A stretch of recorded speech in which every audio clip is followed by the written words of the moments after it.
1911 मसीहा समग्र पृथ्वी को चमकाई दे द्वितीय थर पर नोबेल पुरस्कार घोषणा करागला विज्ञानी मैडम मेरी क्यूरी नाम से पूर्व केही हेले दुई थर नोबेल पुरस्कार पाई नथिले ताहा पुणी दुईटी भिन्न भिन्न विभाग में। आश्चर्यर कथा है नाम घोषणा करने संगे संगे Stockholm Nobel committee Marie Curie को चिठीटीए लिखिले जार सारमर्म थिला आपणक परि जने चरित्रहीन नारी पुरस्कार ग्रहण करने आसिले आम मानकर विशेष बदनाम हेबो। आमे आपणक घरे आपणक पुरस्कार ठीक समय पहुंचाई दे आसिबु किंतु दयाकरी आपण नोबेल पुरस्कार ग्रहण करने आसिबे नहीं।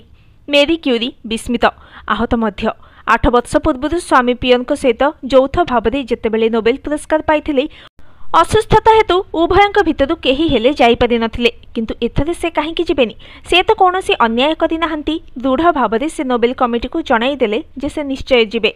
नोबेल कमिटी अड़ुआरे पड़गले। मेरी क्यूरी नाम जितेबले अंतर्जातीय कमिटी द्वारा चूड़ांत होइथिला से पर्यंत फरासी संवादपत्र गुड़िक सेमानक पाखरे पहुंची नथिला। फरासी संवादपत्र पृष्ठा गुड़िक अति कदर्य कहानी परिपूर्ण। विश्वर अन्यतम श्रेष्ठ विज्ञानी मैडम क्यूरी कुआडे परकियारे लिप्त ताहा पुणी मृत स्वामी छात्र पॉल सहित नाना रकमर काल्पनिक कहानी से ही समय फरासी मीडिया लगातार आक्रमण कर चली देशर सबुठारु प्रतिभामयी नारी को प्यारिस विख्यात विश्वविद्यालय जितेबले पुरुष अध्यापक माने पढ़ाइबार सुजोग पाती नहीं सेठरे प्रथमे महिला अध्यापिका भाव से सुजोग पाइबे ना यही सब सुजोग और पुरस्कार कौन सुंदरी नारी बोली ता उपरे मेरी फैंस भूमिकन्या नुहंती। जन्म तांकर पोलैंड रे अन्य देशरू आसिथिबारु जनसाधारणଙ୍କର आक्रोश हुए तो आहुरी अधिक। एमिति अनेक पुरुष विज्ञानी सह्य करिपारु नथिले मेरींकु सेमाने परोक्षरे जनता को समर्थन करिबार लागिले। विंश शताब्दीर प्रथम भागर रक्षणशील समाज नारी मानकर उत्थान को आदौ सह्य करिपारु नथिला।